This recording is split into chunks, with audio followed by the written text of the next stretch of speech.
ఈ సంసారాన్ని దెబ్బతీసింది ఒక మెసేజ్ అంతే. శత్రువు పన్నాగం పన్నుతాడు.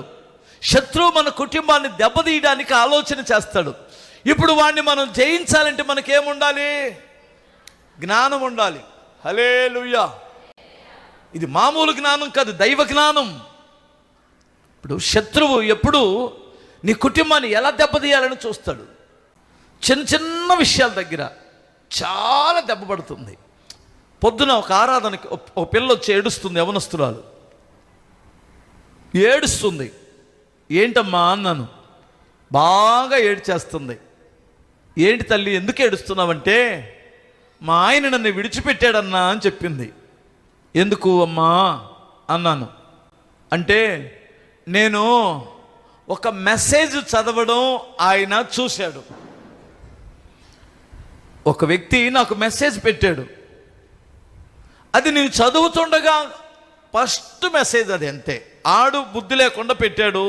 నేను ఏందా అని చదువుతున్నాను, మా ఆయన వెనక నుండి చూశాడు అంతే. ఇక ఆయన నమ్మడం, ఆయన నమ్మించడం నా వల్ల కావట్లేదు. అమ్మ నిజంగా చెప్పు, నువ్వు తిరిగి మెసేజ్ పెట్టలేదా, నిర్దోషివేనా అని అడిగితే నన్ను పట్టుకొని ఏడుస్తుంది ఆ అమ్మాయి. నేను నిజంగా నిర్దోషినన్నా, కేవలం మెసేజ్ చదివాను అంతే. అదే నా జీవితం పాడు చేసింది. నేను చేసిన పొరపాటు ఏమిటంటే ఆ మెసేజ్ ఎందుకు వచ్చింది, అది నా భర్తకే ఇచ్చుంటే బాగుండేమో, ఆయనకి తెలియకుండా కంగారు పడ్డాను నేను. అది ఎందుకు వేరుగా ఉంటుంది కదా మెసేజ్, అందులో కంగారు పడ్డాను. ఆ కంగారు చూసి తనకు అనుమానం వచ్చింది.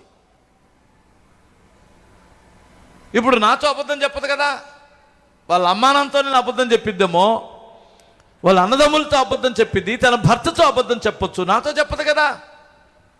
అర్థమవుతుందా? ఏడవదు కదా. నిజమే. మరి నిజమని నమ్మించడానికి ఎలా?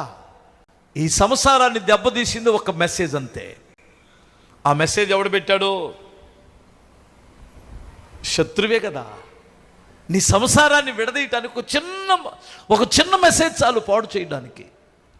లేదా మెసేజ్ చేయాలనే బుద్ధి నీకు పుడితే చాలు. మెసేజ్ చేయడం అనేటువంటిది ఎంత దుర్వ్యసనం అంటే, ఒక్కసారి మనం మెసేజ్ ఇతరులకి, ఒక అమ్మాయికి మెసేజ్లు పెట్టుకోవడం స్టార్ట్ చేశారంటే అది ఆపడం అంత తేలికైన పని కాదు.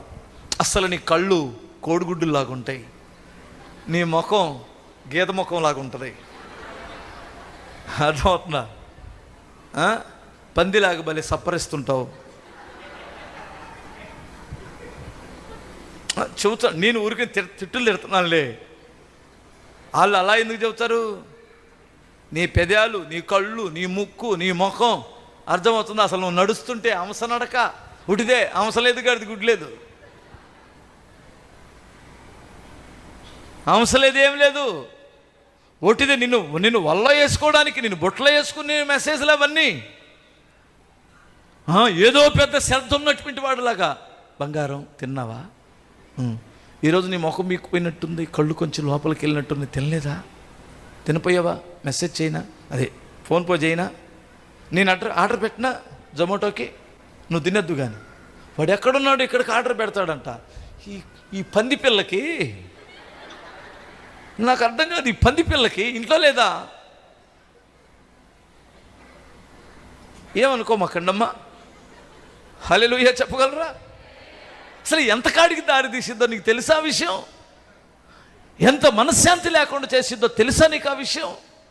కుటుంబంలో నెమ్మది లేకుండా చేసేటువంటిది. పురుషులు కూడా అలాగే తగలబడ్డారు.